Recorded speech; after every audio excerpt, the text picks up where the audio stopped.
نحمدہ ونصلی علی رسولہ الکریم۔ سورہ کہف کی آیت نمبر 45 سے 45 سے ہمیں اپنا سبق شروع کرنا ہے۔ اعوذ باللہ من الشیطان الرجیم، بسم اللہ الرحمن الرحیم۔ وَاضْرِبْ لَهُمْ مَثَلَ الْحَيَاةِ الدُّنْيَا، اور آپ ان کے سامنے مثال بیان کریں دنیا کی زندگی کی۔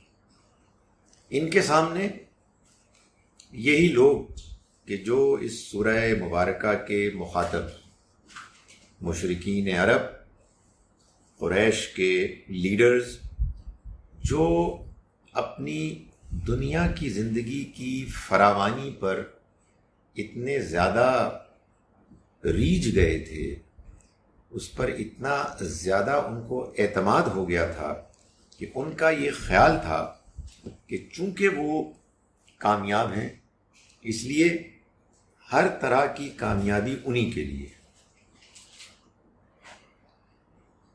یہ ایک ذہنیت بن جاتی ہے۔ انسان اپنی موجودہ ظاہری کامیابی کے اوپر وہ گمان کر کے خیال کرتا ہے کہ چونکہ وہ آج کامیاب ہے اس لیے دنیا اگر کوئی چلا رہا ہے تو وہ انہی کے حق میں فیصلہ کیے ہوئے، اور آئندہ بھی کوئی وجہ نہیں ہے کہ صورتحال اس سے مختلف ہوگی۔ آپ کہیں گے کہ آدمی اتنا احمق کیسے ہو سکتا ہے؟ لیکن غرور، تکبر، انانیت، خواہش نفس انسان کو ایسا دھوکہ دیتی ہے کہ انسان واقعتاً اس طرح کی حماقتوں میں مبتلا ہو جاتا ہے۔ تو اللہ تعالیٰ نے پہلے ان کو باغ والا واقعہ سنایا، اصحاب کہف کا واقعہ اس سے پہلے سنایا، اور اب ان کو ایک ان کے سامنے کی جو قدرت کے جو عوامل ہیں ان سے ایک مثال بیان کی کہ آپ ان کے سامنے مثال بیان کیجئے دنیا کی زندگی کی۔ کمائن، یہ ایسے ہے جیسے کہ پانی، انزلناہ، ہم نے اس کو اتارا، من السماء، آسمان سے، فاختلط بہ نبات الارض، پھر اس سے زمین کی نباتات خوب گھنی ہو گئی، فاصبح حشیما، پھر وہ چورا ہو کر رہ گئی، تذروہ الریاح، اسے ہوائیں اڑاتی پھر رہی ہیں۔ بعض اوقات کیا ہوتا ہے کہ آپ ایک قصہ بیان کرتے ہیں جو بڑا اثر انگیز ہوتا ہے، لیکن بات کچھ طویل ہو جاتی ہے، وہ بھی ضروری ہے، اور بعض اوقات آپ کو ایک بات کرنی پڑ جاتی ہے اس لیے کہ لوگ زیادہ توجہ نہیں کرتے ایک جملے میں۔ یہاں یہ کیا گیا ہے، باغ والا قصہ تم نے سن لیا، ایک اور مثال سنو کہ دنیا کی زندگی ایسے ہے کہ جیسے ہم نے آسمان سے پانی نازل کیا، اتارا، پھر اس سے خوب نباتات گھنی ہوئی، بہت رونق ہوئی، سبزہ ہوا، فصلیں پک گئیں، پھر اس کے بعد فاصبح حشیما، پھر وہ چورا ہو کے رہ گئیں، تذروہ الریاح، اسے ہوائیں اڑاتی پھر رہی ہیں۔ یعنی کہاں وہ رونق تھی، کہاں وہ سبزہ تھا، کہاں یہ خاک ہے۔ مجھے ہمیشہ اس سے معلوم نہیں کیوں اس آیت کو پڑھ کر ذہن میں آتا ہے سین کسی بڑے آدمی کا کہ اس کی باڈی سامنے پڑی، ساری کامیابی، ساری زندگی کی رونق، یہ ہے خاک، ختم۔ تو اللہ تعالیٰ فرماتے ہیں وَكَانَ اللَّهُ عَلَى كُلِّ شَيْءٍ مُقْتَدِرًا، اور اللہ ہر چیز پر قدرت رکھنے والا۔ المال والبنون زینت الحیات الدنیا، یہ مال اور یہ اولاد یہ تو دنیا کی زندگی کی بس رونق ہے۔ بنون بیٹے، یہ اصل میں اس زمانے کے حالات کے لحاظ سے بیان کیا گیا، کیونکہ وہ دور تھا کہ جس میں اپنی سیکیورٹی کے لیے مردوں کی ضرورت تھی، اور اگر کسی شخص کے بیٹے ہوتے بہت سے جوان تو وہ اپنے آپ کو بہت کامیاب، خوش قسمت، سیکیورڈ محسوس کرتا۔ تو اللہ تعالیٰ فرماتے ہیں کہ یہ مال اور یہ بیٹے یہ تو دنیا کی زندگی کی بس رونق ہے، یعنی چند دن کے لیے ہے۔ چند دن تم اس رونق میں رہتے ہو اور خوش ہو جاتے ہو، لیکن تمہیں بھی معلوم ہے، انہیں بھی معلوم ہے کہ یہ کچھ ہی دیر کے بعد سب ختم ہو جائے گا۔ تم چلے جاؤ گے، ان میں سے کوئی چلا جائے گا، اور یہ جو ایک وقتی تمہیں رنگینی نظر آ رہی ہے، ایک طاقت کا مظاہرہ نظر آ رہا ہے، یہ تمہارے سامنے ہی ختم ہو جائے گا۔ والباقیات الصالحات، اور باقی رہنے والے تو وہ نیک اعمال ہیں، خیر، جو بہتر ہیں، عند ربک، تمہارے رب کے نزدیک۔ یعنی اگر تم اپنے رب سے پوچھو کہ کیا چیز بہتر ہے تو وہ تمہیں بتا رہا ہے کہ نیک اعمال ہیں جو باقی رہنے والے ہیں۔ نہ مال نے باقی رہنا ہے، نہ بیٹوں نے، اولاد نے باقی رہنا ہے۔ اگر باقی رہنے والی کوئی چیز ہے تو وہ نیک اعمال ہیں جو بہترین ہیں، عند ربک، تمہارے رب کے نزدیک، ثواباً، بدلے کے لحاظ سے بھی، وخیر عملا، اور امیدیں وابستہ کرنے کے لحاظ سے بھی۔ یعنی آپ کو اگر امید رکھنی ہے تو آپ اس بات پر امید رکھیں کہ آپ ایمان لائے، آپ نے ایمان لانے کے بعد نیک اعمال کیے، یہ اعمال آپ کے کام آئیں گے، یہ آپ کا سہارا بنیں گے۔ یہ کیا بد نصیبی ہے انسان کی کہ انسان ان چیزوں کے بارے میں امید رکھتا ہے کہ جو چیزیں ختم ہونے والی ہیں، جن کی کوئی حقیقت نہیں، جن کی کوئی حیثیت نہیں، سوائے اس کے کہ دنیا کی زندگی کے تھوڑے دنوں کی رونق ہے۔ فرمایا وَيَوْمَ نُسَيِّرُ الْجِبَالَ، اور یہ جس دنیا میں تم اپنی اس دنیا کی زندگی کی کامیابی کی علامتوں کو تم پسند کر رہے ہو، خیال کرو اس دن کا، نُسَيِّرُ الْجِبَالَ، کہ جب ہم پہاڑوں کو چلا دیں گے، وَتَرَى الْأَرْضَ بَارِزَةً، اور تم زمین کو دیکھو گے کہ بالکل چٹیل، صاف، اوریاں ہو گئی۔ وَحَشَرْنَاهُمْ، اور ہم سب کو اکٹھا، ان سب کو اکٹھا کر لیں گے، وَلَا نُغَادِرْ مِنْهُمْ أَحَدًا، اور ہم ان میں سے کسی کو نہیں چھوڑیں، کوئی بھی نہیں ہوگا کہ جو بچ کے نکل جا سکے گا۔ وَعُرِضُوا عَلَى رَبِّكَ صَفًّا، اور یہ سب تمہارے رب کے سامنے کھڑے ہوں گے، پیش ہوں گے، صف در صف، صفیں باندھے ہوئے۔ لَقَدْ جِئْتُمُونَا كَمَا خَلَقْنَاكُمْ أَوَّلَ مَرَّةٍ، ان سے پوچھا جائے گا کہ تم ہمارے پاس آ گئے جس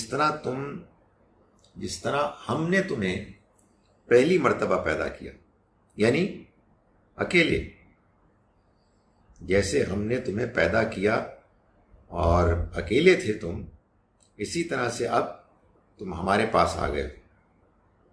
بل زعمتم، نہیں بلکہ اصل بات یہ ہے کہ تم نے گمان کیا، الن نجعل لکم موعدا، کہ ہم تمہارے سے یہ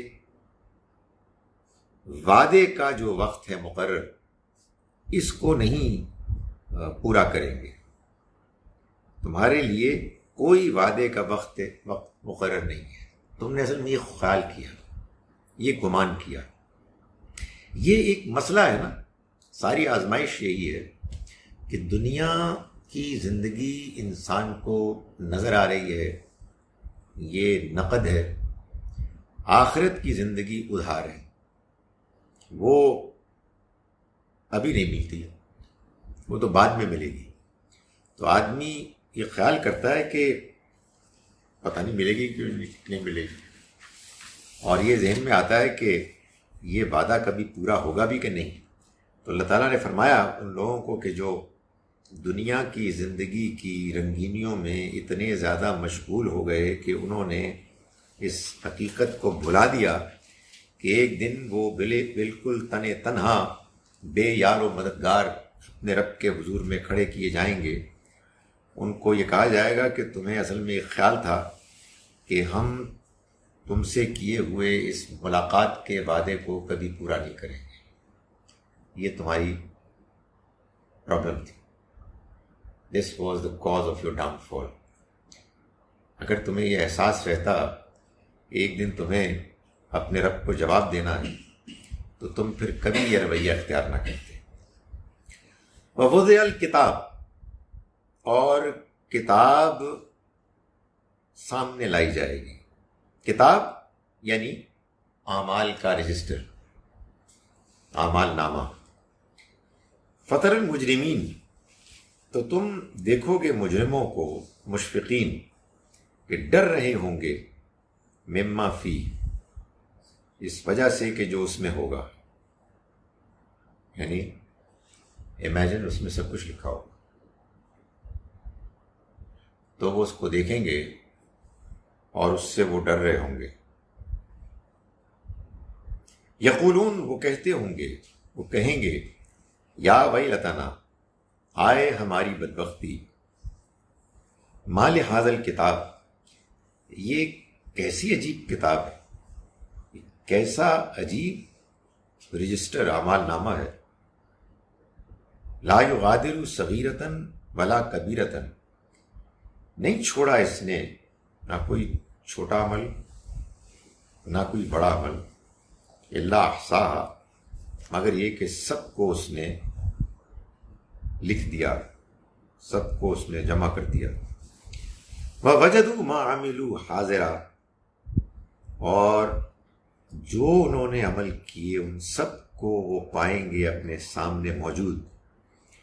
وَلَا يَظْلِمُ رَبُّكَ أَحَدًا، اور تمہارا رب کسی کے ساتھ ذرہ برابر بھی ظلم نہیں کرے، کسی کے ساتھ ظلم نہیں کرے، یعنی یہ اس دن حساب کتاب جو ہوگا یہ بالکل انصاف پر مبنی ہوگا، کوئی چیز ایسی نہیں ہوگی کہ جو ان کے اوپر خواہ الزام کے طور پر مسلط کر دی جائے گی جبکہ وہ بے قصور ہوں گے۔ وَإِذْ قُلْنَا لِلْمَلَائِكَةِ اسْجُدُوا لِآدَمَ، اور یاد کرو کہ جب ہم نے فرشتوں کو حکم دیا کہ وہ سجدہ کریں آدم کو، فَسَجَدُوا، تو سبھی نے سجدہ کیا، الا ابلیس، سوائے ابلیس کے۔ یہ جو قرآن مجید میں قصہ آدم و ابلیس بیان ہوتا ہے تو مختلف موقعوں پر اس کے بیان کا سیاق سباق میں مختلف پہلو ہوتا ہے، اس کی کوئی نہ کوئی وجہ ہوتی ہے۔ یہاں معلوم ہوتا ہے کہ وجہ یہ ہے بیان کرنے کی کہ یہ جو رویہ اختیار کیے ہوئے، یہ رویہ اصل میں ان کے اوپر شیطان ابلیس کا اثر ہے کہ جس نے ان کو متاثر کر دیا، جس کی وجہ سے وہ گھر گئے، اور ان کو یہ معلوم ہے کہ شیطان ان کا دشمن ہے، لیکن اس کے باوجود وہ اس کے ڈراوے دھمکاوے وسوسہ اندازی سے متاثر ہوتے ہیں۔ ہے بھی ایک بڑی مشکل چیز، آپ لاکھ کہیں کہ ہمیں شیطان کا مقابلہ کرنا ہے، لیکن شیطان اصل میں آتا ہے آپ کے اندر ایک ایسے روپ میں کہ آپ اس کو پہچان نہیں پاتے۔ وہ آپ کے نفسیات، آپ کی سوچ، آپ کی انانیت، آپ کی خواہشات میں داخل ہو جاتی ہے اور آپ کو پھر وہ ورگلاتا ہے۔ مگر اس بات کو بار بار دہرانا، اس حقیقت کو یاد رکھنا کہ یہ شیطان ہمارا دشمن ہے، اور ہمارے اندر جو خیالات پیدا ہو رہے ہیں ان کو ہم مستقل ریویو کرتے رہیں، جانچتے رہیں، تو امید ہے کہ ہم اس کے جال میں مکمل طور پر نہیں پھنسیں گے۔ تو فرمایا کہ یاد کرو کہ جب ہم نے کہا فرشتوں سے کہ سجدہ کرو آدم کو، سبھی نے سجدہ کیا سوائے ابلیس کے۔ کانا من الجن، وہ جنوں میں سے تھا۔ یہ قرآن مجید نے خاص اس مقام پر واضح کر دیا کہ ابلیس فرشتہ نہیں تھا، ابلیس جن تھا۔ ہمارے ہاں یہ عجیب بات ہے کہ قرآن مجید کی اس صراحت کے باوجود مشہور ہے کہ فرشتہ تھا، نہیں وہ جن تھا۔ یہ ایک اسلوب ہے بیان کا کہ جب آپ بیان کریں اور آپ کو اختصار کے ساتھ بیان کرنا ہو تو علی سبیل التغلیب جو گروہ زیادہ غالب، نمایاں، بڑا، اہم تر ہوتا ہے اس کا نام لے لیا جاتا ہے، اور بقیہ جو گروپس ہوتے ہیں وہ پھر اس کے ذیل میں۔ جنوں کو بھی حکم دیا گیا، اس کا مطلب ہے تمام جنوں کو بھی حکم دیا گیا۔ یہ قرآن مجید سے معلوم ہوتا ہے کہ فرشتوں کو بھی حکم ملا اور جنوں کو بھی حکم ملا۔ بھائی قرآن مجید میں اللہ نے ایک جگہ واضح کر دیا، بقیہ جگہوں پر آپ اس کو اس کے مطابق سمجھ لیں۔ یہ ایک انٹرپریٹیشن کی بیماری ہے جس کو کہتے ہیں ایٹمزم، یعنی آپ بات کو جو آپ کے سامنے عبارت ہے بس اسی کو سمجھیں، انٹرپریٹ کریں، اور اس نوعیت کی اور جتنی بھی باتیں ہیں ان کو آپ اگنور کر دیں۔ اس کے نتیجے میں کیا ہوگا؟ آپ جو اصل بات ہے وہ جان ہی نہیں پائیں گے اور ایک غلط بات کو مان لیں گے، اور اگر آپ اس کے بارے میں جذباتی ہو گئے تو پھر وہ زندگی بھر آپ کے ساتھ رہے گی، بلکہ اور لوگوں کو بھی خراب کرے گی۔ بہت ساری اس کی مثالیں ہیں کہ جس میں ایک بات ہے کہ جو اپنے موقع کے لحاظ سے بالکل ٹھیک ہے، لیکن آپ نے اس کے سیاق سباق کو نہیں سمجھا، تو نتیجہ یہ ہوا کہ بات کچھ سے کچھ ہو گئی۔ تو فرمایا کہ وہ جنوں میں سے تھا، چنانچہ اس نے اپنے رب کی نافرمانی کی، یعنی وہ حکم سے باہر نکل آیا۔ افتتخذونہ وذریتہ اولیاء من دونی، تو اللہ تعالیٰ یہ پوچھ رہے ہیں ان سے، تو پھر کیا تم بناؤ گے اس کو اور اس کی اولاد کو اپنا کارساز، من دونی، مجھے چھوڑ کر، یعنی میرے مقابلے میں تم اس ابلیس کو جس کے بارے میں تم کو معلوم ہے کہ یہ جنوں میں سے تھا، تم اس کو اپنا ولی بناؤ گے، کارساز بناؤ گے اور مجھے چھوڑ دو گے۔ بئس للظالمین بدلا، تو بہت ہی برا ہے ان ظالم لوگوں کا بدل جو انہوں نے اختیار کیا۔ یعنی یہ عجیب ہے کہ تم نے اس کو اپنا کارساز بنا لیا۔ سوری، اس میں ایک چیز رہ گئی، وَهُمْ لَكُمْ عَدُوٌّ، حالانکہ وہ تمہارا دشمن ہے۔ یعنی یہ بات ہم تم کو بار بار بتا چکے ہیں کہ یہ ابلیس اور اس کی اولاد شیاطین یہ تمہارے دشمن ہیں، تمہارے پاس دوست کے روپ میں آتے ہیں، تم سے دوستی گانٹتے ہیں، تمہارے اندر طرح طرح کے خیالات پیدا کرتے ہیں تمہیں متاثر کرنے کے لیے، مگر ان کا اعلان ہے پہلے دن سے تمہارے جد امجد آدم اور حوا علیہ السلام کے خلاف اور ان کی پوری اولاد کے خلاف اعلان جنگ ہے۔ اس کے باوجود تم ان کو دوست بناتے ہو، کارساز بناتے ہو، مجھ کو چھوڑ کر بئس للظالمین بدلا، بڑا ہی برا بدل ہے جو یہ ظالم اختیار کر رہے ہیں۔ ما اشہدتہم خلق السماوات والارض، میں نے ان کو نہ آسمانوں اور نہ زمین کو پیدا کرنے میں بلایا، ولا خلق انفسہم، اور نہ ہی خود ان کو پیدا کرتے وقت بلایا، وما کنت متخذ المضلین عضدا، اور نہ ہی میں ایسا ہوا کہ میں گمراہ کرنے والوں کو اپنا دوست، اپنا مددگار بنا۔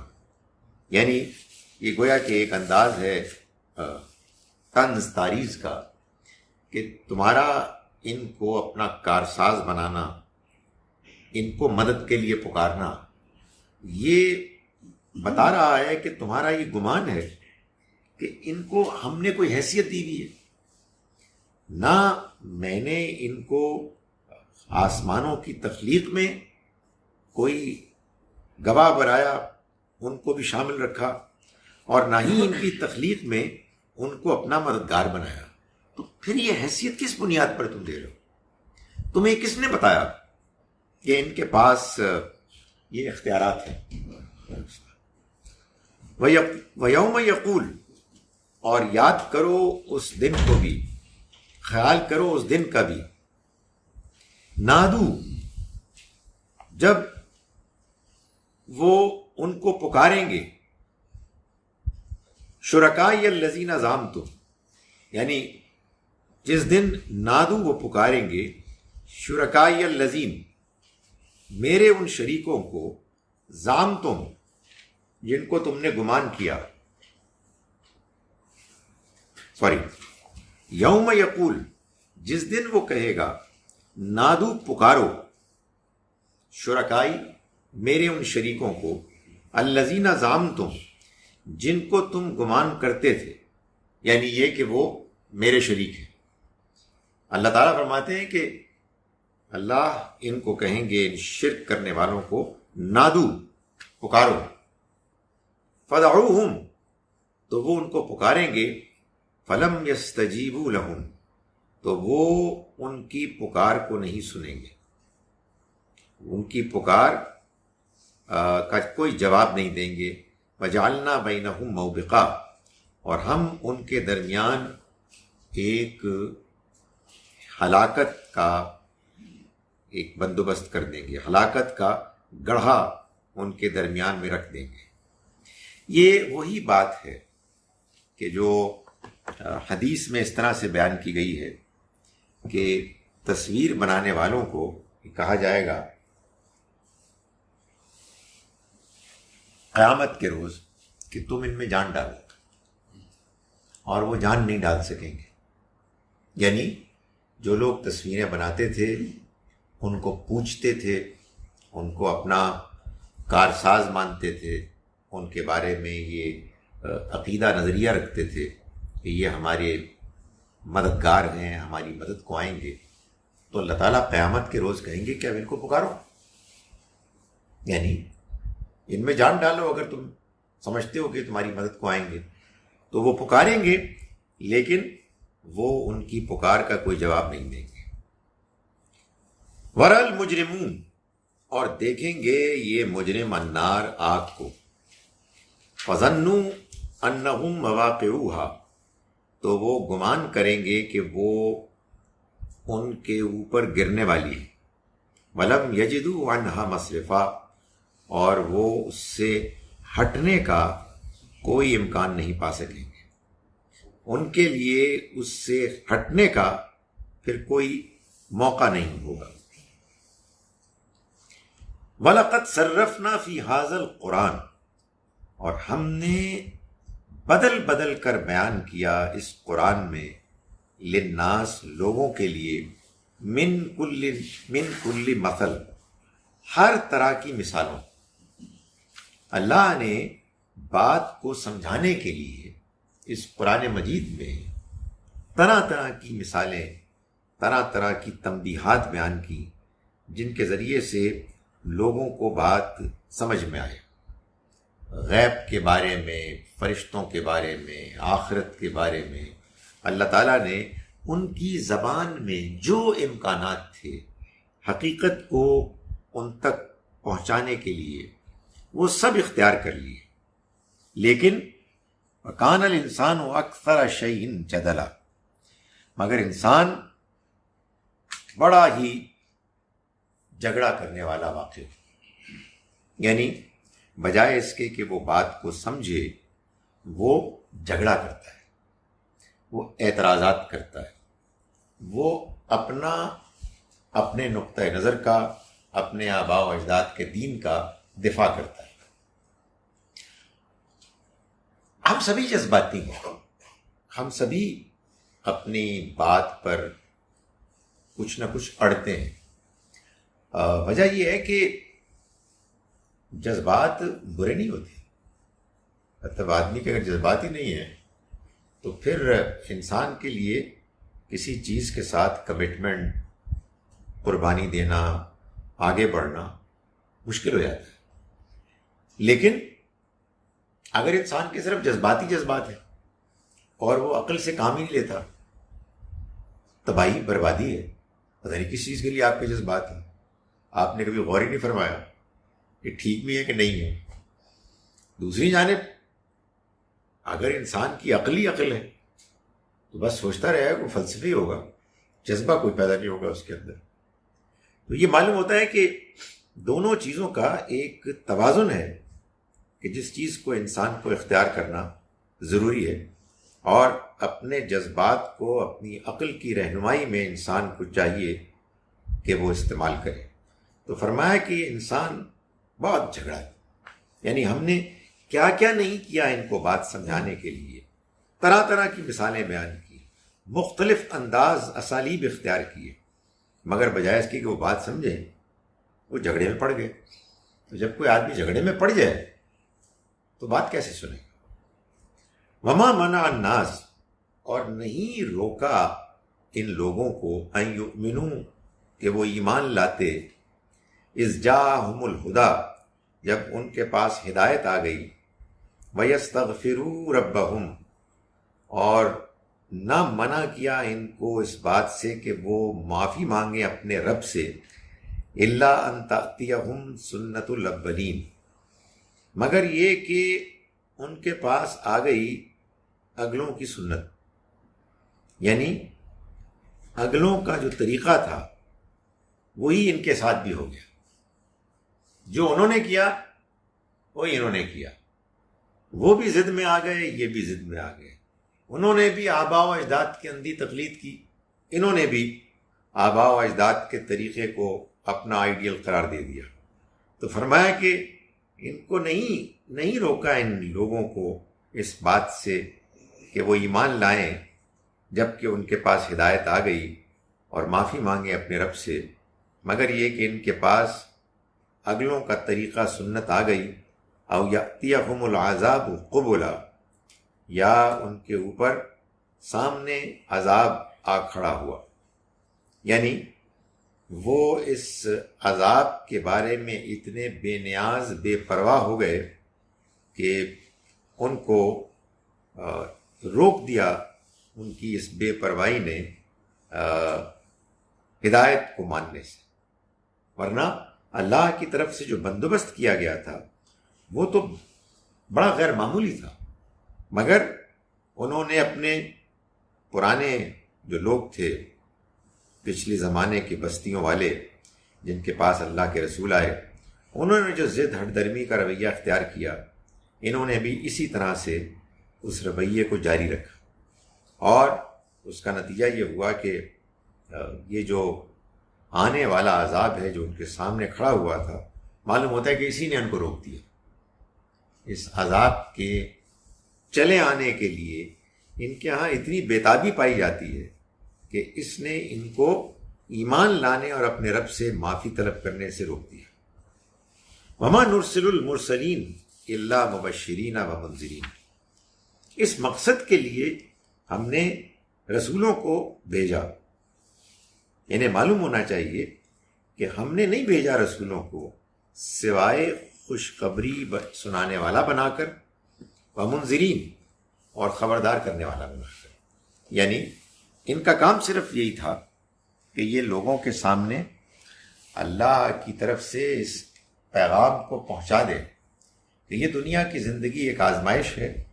اس آزمائش کے خاتمے پر یا انعام ہوگا جو ان کو حاصل ہوگا کہ جنہوں نے دنیا میں صحیح رویہ اختیار کیا، یا سزا ہوگی ان لوگوں کے لیے کہ جنہوں نے دنیا میں دھاندلی کی، منمانی کی، اپنی انانیت کا شکار ہو گئے. وَيُجَادِلُ الَّذِينَ كَفَرُوا بِالْبَاطِلِ، اور جھگڑتے ہیں وہ لوگ کہ جنہوں نے انکار کیا بالباطل، باطل کے ذریعے سے، لِيُدْحِضُوا بِهِ الْحَقَّ، تاکہ حق کو نیچا دکھا دیں اس کے ذریعے سے. وَاتَّخَذُوا آیَاتِي وَمَا أُنذِرُوا بِهِ وَمَا أُنذِرُوا هُزُوًا، اور انہوں نے ہماری آیات اور وہ پیغام کے جس کے ذریعے سے ان کو خبردار کیا گیا، انہوں نے ان کا مذاق اڑا دیا. بجائے اس کے کہ وہ بات کو سمجھتے، انہوں نے مذاق کرنا شروع کر دیا، اس کو طنز کا نشانہ بنانا شروع کر دیا. اس کے بارے میں ان کا رویہ انتہائی غیر معقول ہو گیا. یہی وہ طریقہ، وہی رویہ ہے کہ جس کے نتیجے میں قرآن کہتا ہے کہ لوگ پھر ہدایت نہیں پا سکتے. آپ جب تک کہ ہدایت کے معاملے میں سنجیدہ نہ ہوں اور آپ کا رویہ معقول نہ ہو، آپ کے اندر دوسروں کے ساتھ اختلاف کے معاملے میں، گفتگو میں ڈیسنسی نہ ہو، اس وقت تک آپ کو ہدایت نہیں ملتی. یہ بڑی پیچیدہ چیز ہے. پیچیدہ چیز میں کہہ رہا ہوں اس بات کو کہ بہت سے وہ لوگ کہ جو اس کتاب کو مانتے ہیں جس کو ہم پڑھ رہے ہیں، وہ اس کتاب کو مانتے ہوئے وہی رویہ اختیار کیے ہوئے ہیں جس رویے پر اللہ تعالیٰ تنقید کر رہا ہے کہ اس کو نہ ماننے والے ماننے سے محروم ہو گئے. تو جو ماننے والے ہیں وہ بھی اگر وہی رویہ اختیار کریں تو فائدہ کیا ہوگا؟ ماننے والے تو سچی بات ہے اس لیے مان رہے ہیں کہ وہ پیدا ہی ہوئے تھے مانتے ہوئے، لیکن ہونا تو یہ چاہیے تھا کہ جب ہم یہ دیکھتے کہ اللہ نے ایک جانب اچھے لوگوں، جنتیوں، کامیاب اللہ کے پسندیدہ بندوں کا ذکر کیا ہے، تو اس کتاب کے ماننے والے اپنے اندر وہ خوبیاں پیدا کرنے کی کوشش کرتے، اور جہاں جہاں اس نے انکار کرنے والوں کے رویے کو بیان کیا ہے، ان رویوں کو اپنی شخصیت کے کردار سے نکالتے.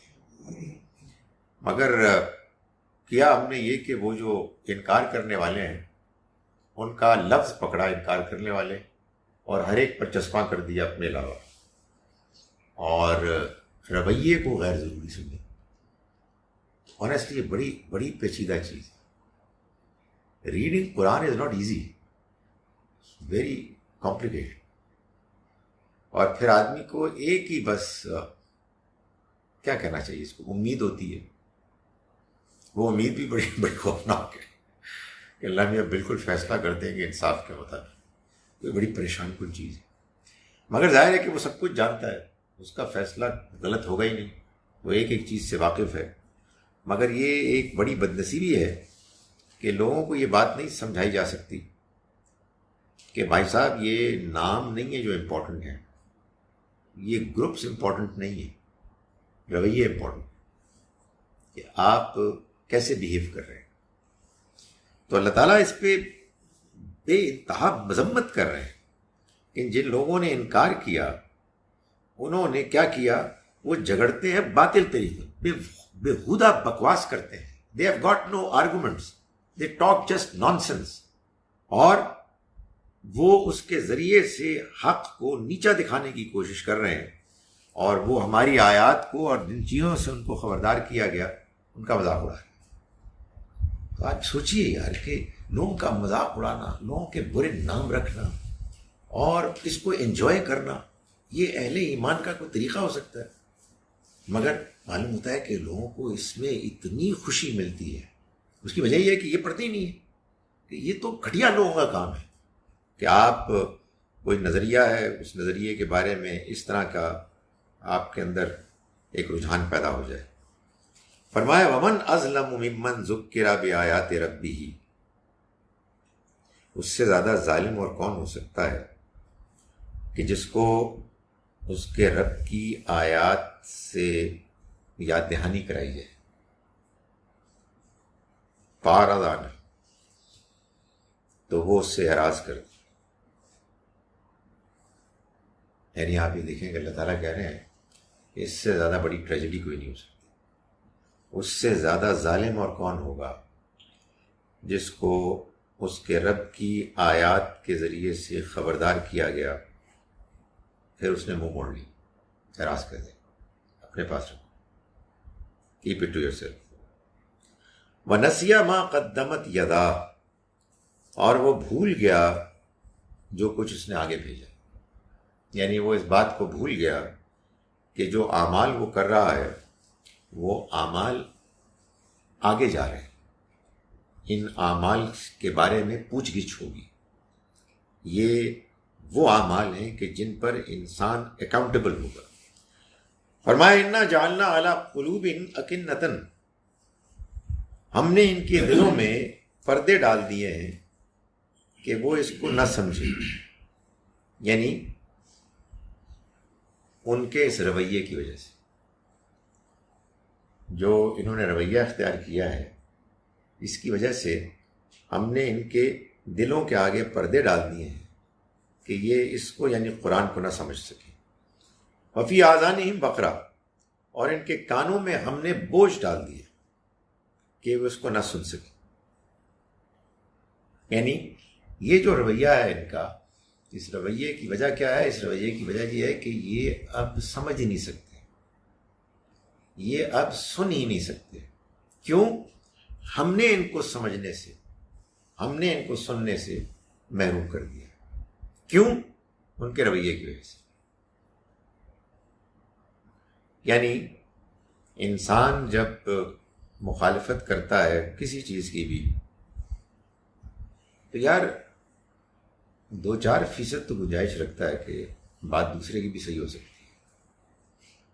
مجھے تو بڑا خوف آتا ہے ان لوگوں کو دیکھ کے، who sound supremely confident، اس بندے کا بنے گا کہ یار مائی گڈنس، یار آپ تھوڑے سے ہمبل ہو جائیں، آپ کہیں گے میرا موقف ہے، these are my arguments and I think this is what the correct view is. مگر اگر انسان اتنا سپریملی بندے کے سٹیکس بڑے آئے ہوئے یار اعتراف کرنا مشکل ہو جاتا ہے کہ یار اتنی میں بکواس کر کے آیا ہوں، سب میں اگر کیسے میں اعتراف کروں۔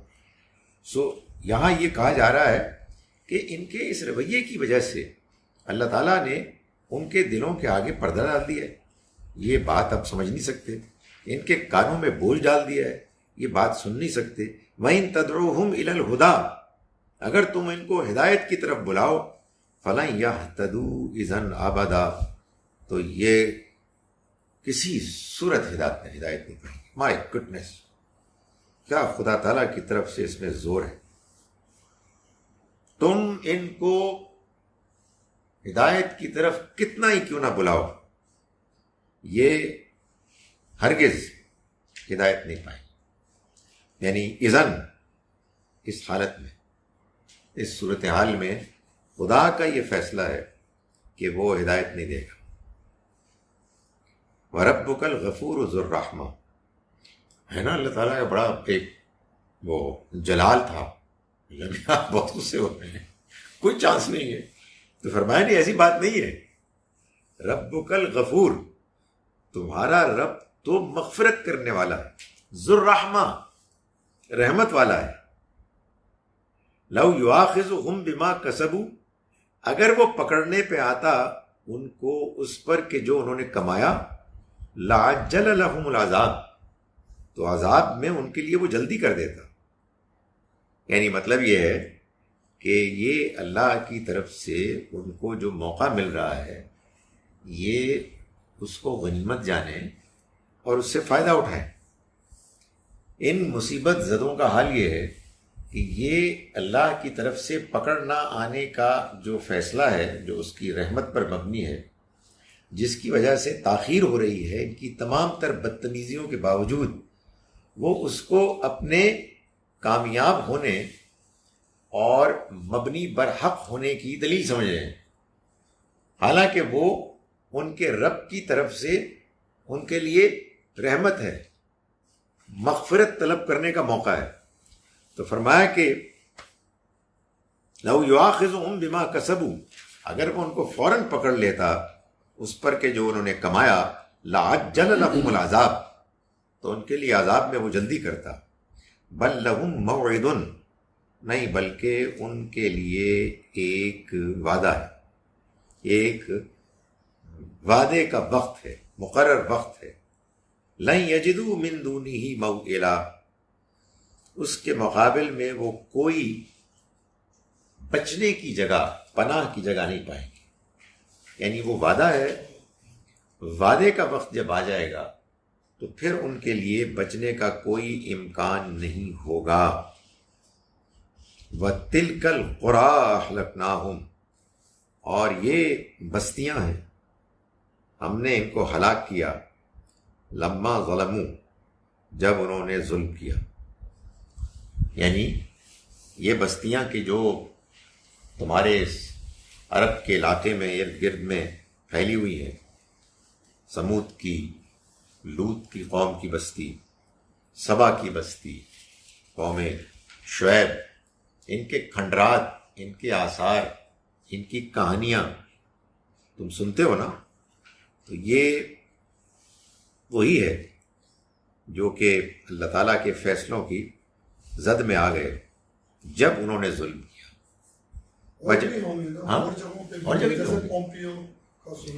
ہاں، وہ اصل میں قرآن مجید نے کیا کیا ہے کہ جو اس علاقے کے لوگوں کی نون جگہیں تھیں، باقیوں کی طرف اشارہ کر دیا، ان کو پوائنٹ آؤٹ کر دیا۔ اس کی وجہ یہ ہے کہ قرآن نے اپنا موقف بڑی خوبصورتی سے اسی سورہ کے شروع میں بیان کر دیا کہ اللہ تعالیٰ کو تعداد وغیرہ سے نہیں دلچسپی، میسج سے دلچسپی ہے۔ یعنی معلوم ہوتا ہے کہ چند جگہوں کا، آپ دیکھیں نا، چند جگہوں کا آپ نام لے کے آپ فوکس کر کے بات سمجھا سکتے ہیں۔ ان 5 کو آپ 25 کر دیں تو آپ پھر ناموں میں الجھ جائیں گے، معلوم ہوگا کہ کچھ آئٹمز ہیں جو آپ کو یاد کرنے ہیں۔ اتنا ہی رکھا کہ جتنا اصل میں بات پہنچانے کے لیے ضروری تھی۔ فرمایا کہ یہ بستیاں ہیں، ہم نے ان کو ہلاک کیا جب انہوں نے ظلم کیا۔ وَجَعَلْنَا لِمَهْلِكِهِمْ مَوْعِدًا، اور ان کی ہلاکت کے لیے ہم نے مقرر کیا ہوا تھا ایک وقت، یعنی جیسے ان کے معاملے میں ہم نے کیا ہے، ابھی وہ وقت نہیں آیا ہے، چونکہ اس میں تاخیر ہے، یہ غلط فہمی کا شکار ہو گئے ہیں۔ بالکل اسی طرح ان کے ساتھ بھی ہوا تھا، اور اب یہ دیکھ لو کہ وہ ختم ہو چکی ہیں۔ ان کے کھنڈرات ہیں کہ جو ان کے بارے میں اطلاع دے رہے ہیں کہ کوئی ایسا بھی موقع تھا کہ جب یہ بستیاں زندہ تھیں اور ان کے لوگ اس دنیا میں بستے تھے تمہاری طرح۔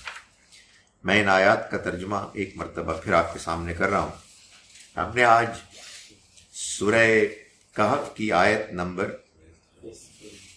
45 سے آج کا سبق شروع کیا۔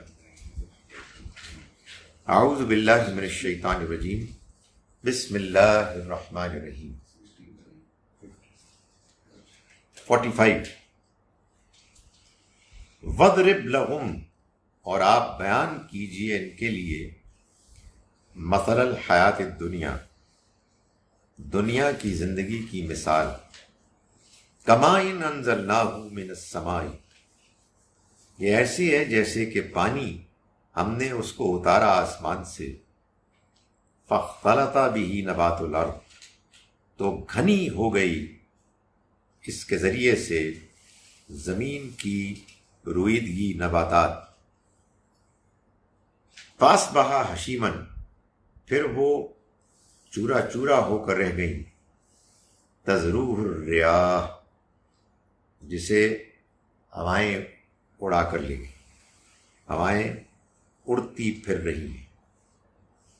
وَكَانَ اللَّهُ عَلَى كُلِّ شَيْءٍ مُقْتَدِرًا، اور اللہ ہر چیز پر قدرت رکھنے والا ہے۔ المال والبنون، یہ مال اور یہ بیٹے، زینت الحیات دنیا، یہ تو دنیا کی زندگی کی رونق ہے، ایک وقتی سامان ہے۔ والباقیات الصالحات، اور باقی رہنے والے تو وہ نیک اعمال ہیں، خیر، جو کہیں بہتر ہے، عند ربک، تمہارے رب کے نزدیک، ثواباً، بدلے کے لحاظ سے، وخیر، اور بہترین ہیں، عملا، امیدیں وابستہ کرنے کے لحاظ سے۔ وَيَوْمَ نُسَيِّرُ الْجِبَالَ، رہی یہ دنیا کہ جس پر ان کا بہت اعتماد ہے، خیال کرو اس دن کا کہ جس دن ہم پہاڑوں کو چلا دیں گے، وَتَرَى الْأَرْضَ بَارِزَةً، اور تم زمین کو دیکھو گے کہ بالکل صاف چٹیل ہو گئی ہے۔ وَحَشَرْنَاهُمْ، اور ہم ان سب کو جمع کریں گے، فَلَمْ نُغَادِرْ مِنْهُمْ أَحَدًا، پھر ان میں سے کسی ایک کو بھی نہیں چھوڑیں گے۔ وَعُرِضُوا عَلَى رَبِّكَ صَفًّا، اور یہ حاضر کیے جائیں گے اپنے رب کے سامنے صف در صف۔ لَقَدْ جِئْتُمُونَا، ہم کہیں گے کہ تم تو آ گئے ہمارے پاس، کما خلقناکم اول مرہ، ایسے ہی جیسے ہم نے پیدا کیا تھا تم کو پہلی مرتبہ۔ بل زعمتم، نہیں، تمہیں اس کی اطلاع تو ہو ہی گئی تھی، بلکہ تم نے گمان کیا، الَّن نَجْعَلَ لَكُمْ مَوْعِدًا، کہ تمہارے لیے کوئی وعدے کا وقت طے نہیں ہے، یعنی تمہاری پیشی نہیں ہونے والی۔ وَوُضِعَ الْكِتَابُ، اور کتاب یعنی انسان کا جو رجسٹر ہے، اعمال نامہ، حاضر کر دیا جائے گا۔ فَتَرَى الْمُجْرِمِينَ، تو تم مجرموں کو دیکھو گے، مشفقین، ڈرتے ہوں گے، مما فی، اس کی وجہ سے کہ جو اس میں لکھا ہوگا۔ وَيَقُولُونَ، اور وہ کہیں گے، یا ویلتنا، ہائے بربادی، ما لِهَذَا الْكِتاب، کیسی عجیب کتاب ہے یہ، لا یغادر صغیرۃ ولا کبیرۃ، نہیں چھوڑا اس نے نہ کوئی چھوٹا عمل نہ کوئی بڑا، الا احصاها، مگر یہ کہ اس نے سب کو شمار کر لیا۔ ووجدوا ما عملوا حاضرا، اور وہ پائیں گے جو کچھ انہوں نے عمل کیا اپنے سامنے حاضر۔ ولا یظلم ربک احدا، اور تمہارا رب ظلم نہیں کرے گا کسی پر بھی۔ وَإِذْ قُلْنَا لِلْمَلَائِكَةِ، اور خیال کرو اس موقع کا بھی کہ جب ہم نے کہا فرشتوں سے، اسجدوا لآدم، سجدہ کرو آدم کو، فسجدوا، تو سبھی نے سجدہ کیا، الا ابلیس، سوائے ابلیس کے، کان من الجن، وہ جنوں میں سے تھا، ففسق عن امر ربی، تو اس نے اپنے رب کے حکم کی نافرمانی کی۔ افتتخذونہ وذریتہ اولیاء، تو پھر کیا تم اس کی اولاد، تم بناتے ہو اس کو اور اس کی اولاد کو کارساز، من دونی، مجھ کو چھوڑ کر، وہم لکم عدو، حالانکہ وہ تمہارا دشمن ہے۔ بئس للظالمین بدلا، بہت برا ہے ان ظالموں کے لیے بدل۔ ما اشہدتہم، میں نے ان کو نہیں حاضر کیا تھا، خلق السماوات والارض، آسمانوں اور زمین کی تخلیق کے موقع پر، ولا خلق انفسہم، اور نہ ہی خود ان کی تخلیق کے موقع پر، وما کنت متخذ المضلین عضدا، اور نہ میں ایسا ہوں کہ میں گمراہوں کو اپنا دست و بازو سپورٹر بناؤں۔ وَيَوْمَ يَقُولُ، اور خیال کرو اس دن کا کہ جب وہ کہے گا، نادو، پکارو، شرکائی الذین زعمتم، میرے ان شریکوں کو کہ جن کے بارے میں تم نے گمان کیا کہ وہ میرے شریک ہیں۔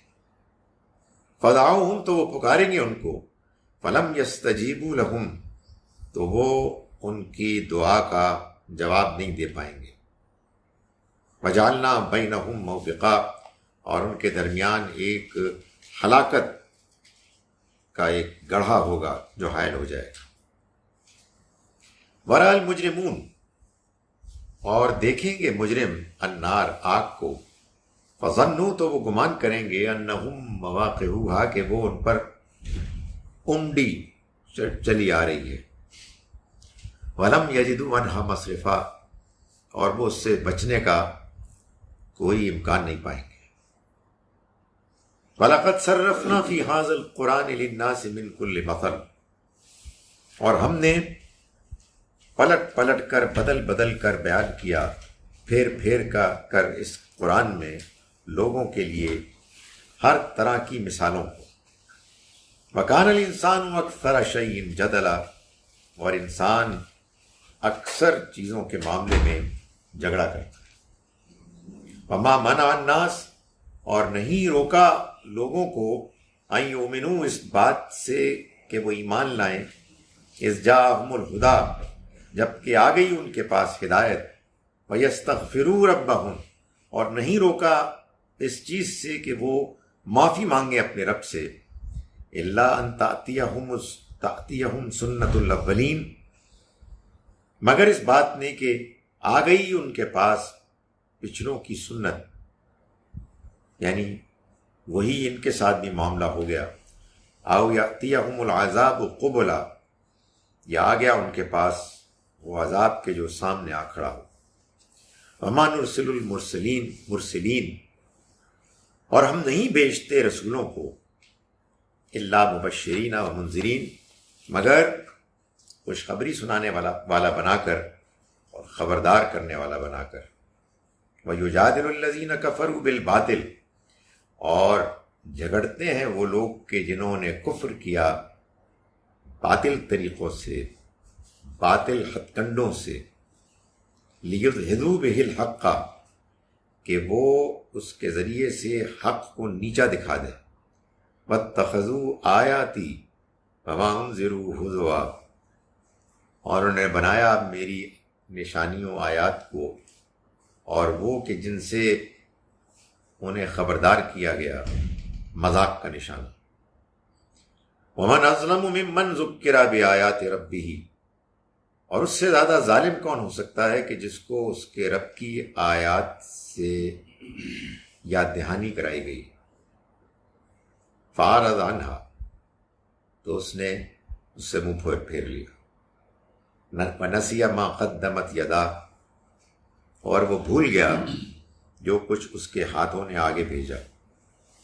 اِنَّا جَعَلْنَا عَلَىٰ قُلُوبِهِمْ أَكِنَّةً ہم نے ان کے دلوں پر پردہ ڈال دیا، ان یفقہوا کہ وہ اس کو سمجھ سکیں، فی آذانہم وقرا اور ان کے کانوں پر بوجھ ڈال دیا کہ وہ اس کو سمجھ سکیں، وَإِن تَدْعُوهُمْ إِلَى الْهُدَىٰ اور اگر تم پکارو ان کو ہدایت کی طرف، فَلَن يَهْتَدُوا إِذًا أَبَدًا تو وہ نہیں ہدایت پا سکیں گے تب کبھی بھی، کسی صورت بھی۔ وَرَبُّكَ الْغَفُورُ ذُو الرَّحْمَةِ اور تمہارا رب مغفرت کرنے والا ہے، رحم کرنے والا ہے۔ لَوْ يُؤَاخِذُهُمْ بِمَا كَسَبُوا اگر وہ پکڑ لے ان کو اس پر کہ جو انہوں نے کمایا، لَعَجَّلَ لَهُمُ الْعَذَابَ تو وہ ان کے عذاب کے لانے میں جلدی کرتا، بل لہم موعد نہیں بلکہ ان کے لیے ایک وعدے کا مقرر وقت ہے، لن یجدوا من دونہ موئلا وہ اس سے پناہ کی کوئی جگہ نہیں پائیں گے۔ وَتِلْكَ الْقُرَىٰ اور یہ بستیاں ہیں، اہلکناہم ہم نے ان کو ہلاک کر دیا، لما ظلموا جب انہوں نے ظلم کیا، وجعلنا لمہلکہم موعدا اور ہم نے ان کے ہلاک کرنے کے لیے بھی ایک وقت مقرر کر رکھا تھا۔ اقول قولی ھذا واستغفر اللہ لی ولکم۔ ڈاکٹر صاحب یہ تصویروں کے بارے میں ذرا وضاحت کر دیں. آپ نے فیمس اسکالر ڈاکٹر حمید اللہ کا نام یقیناً سنا ہوگا، بلکہ مجھے یقین ہے شاید کتابیں بھی ان کی پڑھی ہوں. He was very strict about بلکہ ان کی کتابوں میں بھی لکھا ہوا ہے کہ تصویر کھنچانا خلاف شرع ہے، کھینچنا بھی خلاف شرع ہے. یہ کیمرے کی تصویر کی بات ہو رہی ہے، پر اس میں تو جو قرآن شریف کا تذکرہ ہے اس وقت تو ہاتھوں سے وہ جو آرٹسٹ بنایا کرتے تھے وہی چلتی تھی یا بتوں میں تصویر چلتی تھی. تو اس وقت کیا وضاحت ہوگی اس کی کیمرے کے بارے میں؟ تصویروں کے بارے میں ہمارے ہاں جو ایک سخت رویہ رہا ہے اور ابھی بھی بہت سے لوگوں کے ہاں تھیوریٹیکلی تو ہے. تھیوریٹیکلی میں اس لیے کہہ رہا ہوں کہ اب وہی لوگ کہ جو تصویروں کے بارے میں نظریہ تو بڑا سخت رکھتے ہیں، بہت مسکرا کے تصویریں کھنچواتے بھی ہیں. یہ تضاد تو آج کے دور میں آیا ہے، پرابیبلی اس لیے کہ یہ ان اوائڈیبل ہو گیا ہے.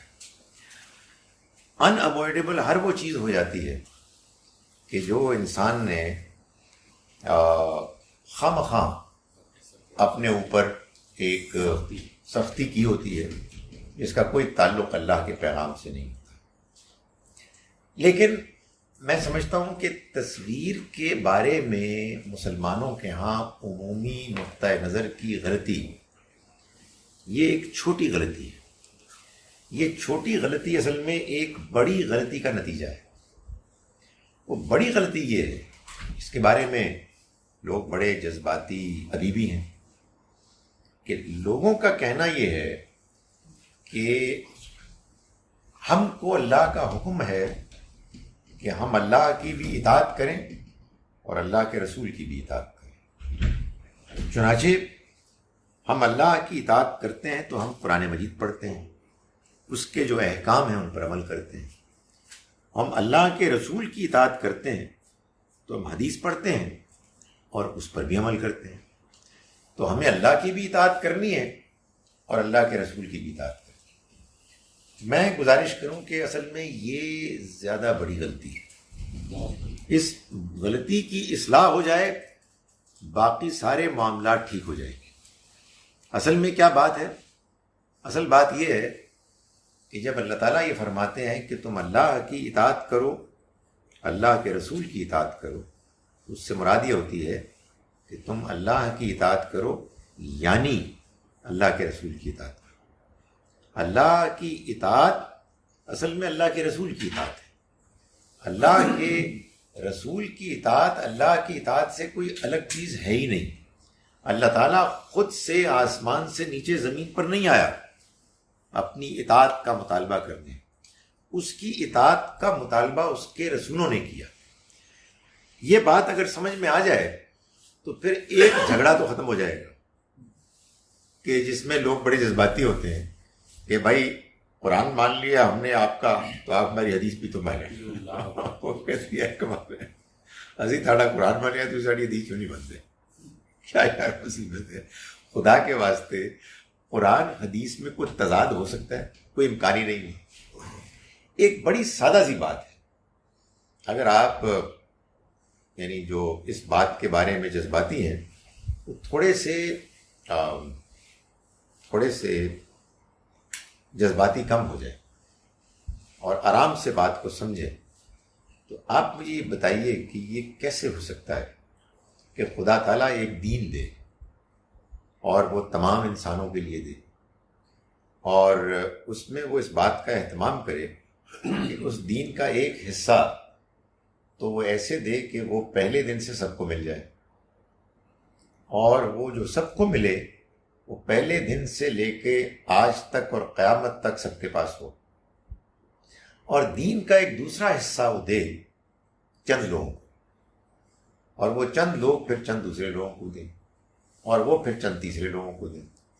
اور پہلی 2 صدیاں جس میں بلا شبہ مسلمانوں کے بہترین ماڈلز وجود میں آئے، وہ نسلیں اس علم سے پوری طرح واقف ہی نہ ہو، یہ ہو کیسے سکتا ہے؟ چنانچہ اصل میں جو دین ہے وہ قرآن ہے اور سنت ہے۔ قرآن اللہ کی کتاب ہے، سنت اللہ کے پیغمبر صلی اللہ علیہ وسلم کی وہ دینی اعمال ہیں جو انہوں نے اپنی زندگی میں تمام مسلمانوں کو ایسے بتا دیے، سکھا دیے کہ وہ ان کی زندگی کا حصہ بن گئے۔ اب وہ جہاں بھی گئے ان دونوں کو لے کر گئے۔ یہ ایک بالکل نیچرل چیز ہوئی کہ اس کے علاوہ آپ نے دین پر عمل کیا، لوگوں کے سوالوں کے جواب دیے، ایک زندگی گزاری، اور بعض لوگوں نے ان کو دوسرے لوگوں تک پہنچا دیا، بعض نے، بعض دوسروں کو، نہ کہ سب نے سب کو۔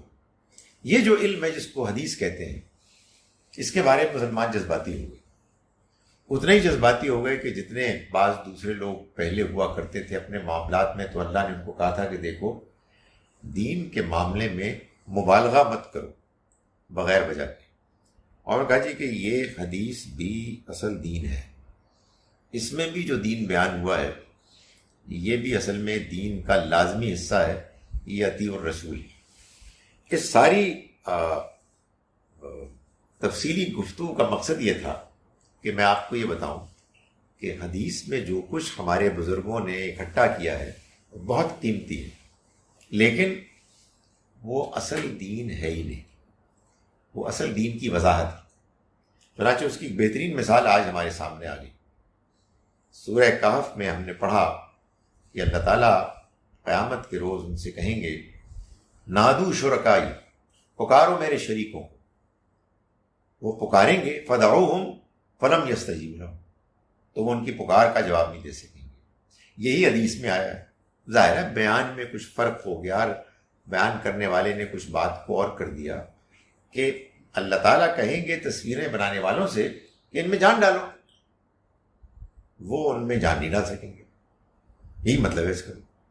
تو اسی طرح کی اور بعض باتیں ہیں، یعنی اس زمانے میں لوگ تصاویر بناتے تھے اس مقصد کے لیے کہ وہ ان کو پوجیں، ان سے روک دیا گیا۔ ورنہ تو یہ ماننا پڑے گا نا کہ ایک ایڈیشنل حکم شریعت کا تصویر نہ بنانا تھا، جو مسلمانوں کو تیسری صدی میں معلوم ہوا۔ پہلی دوسری صدی میں تو مسلمان بیچارے قرآن پڑھ رہے تھے، اور قرآن مجید میں سورہ سبا، سورہ نمبر 34 کی غالباً آیت نمبر 13 یا 14 میں وہ یہ پڑھتے تھے کہ سلیمان علیہ السلام کے محل میں جنات ان کے لیے محاریب، تصاویر اور مورتیاں، بت بناتے تھے۔ تو وہ ظاہر مسلمان تو بیچارہ ہی پڑھتا ہوگا۔ تو مجھے کسی نے جب یہ بتایا کہ میں نے ایک ایسی مسجد دیکھی پرانی، غالباً